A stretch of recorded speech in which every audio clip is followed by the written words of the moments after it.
আমি গরিব, কোনো দিন নিজেকে মনে করি না আমি গরিব বলে, কারণ আমি গরিব ঘরে জন্ম নিয়েছি। সবথেকে বড় পুণ্যের কাজ করেছি। গরিব ঘরে সবাই জন্ম নিতে পারে না, ভাগ্য গুণে গরিব ঘরে জন্ম পাওয়া যায়, কিন্তু গরিব হয়ে মরে যাওয়া সব থেকে বড় পাপ। তো গরিব ঘরে জন্ম নিয়েছ, কিছু চেষ্টা করো যাতে গরিব হয়ে না মরতে হয়।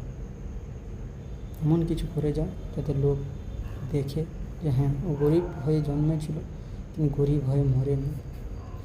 সেই জন্য আপনাদের সবাইকে আমি বলছি, গরিব হয়ে মরবেন না।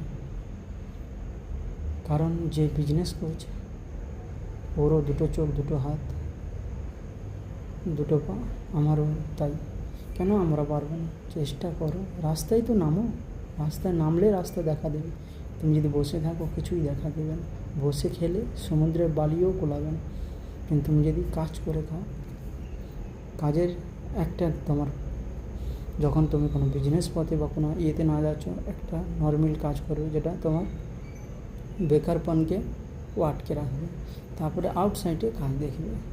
তো বসে থেকে কোনো কাজ করবেন না, তাহলে আপনি আগে যেতে পারবেন না। বুঝতে পারলেন? কিছু না কিছু একটা কাজ কর, কাজ কোনো দিন ছোটো হয় না। হ্যাঁ, সেই জন্য আপনাদের বলছি, কিছু না কিছু একটা কাজ করে আপনারা আপনাদের মঞ্জিলে পৌঁছে যান।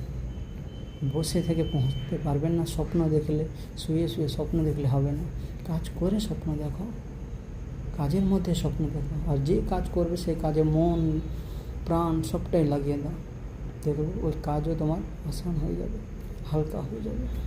সেই জন্য বলছেন, বসে থেকে স্বপ্ন দেখো না, শুয়ে থেকে স্বপ্ন দেখো না, জাগতে জাগতে স্বপ্ন দেখো।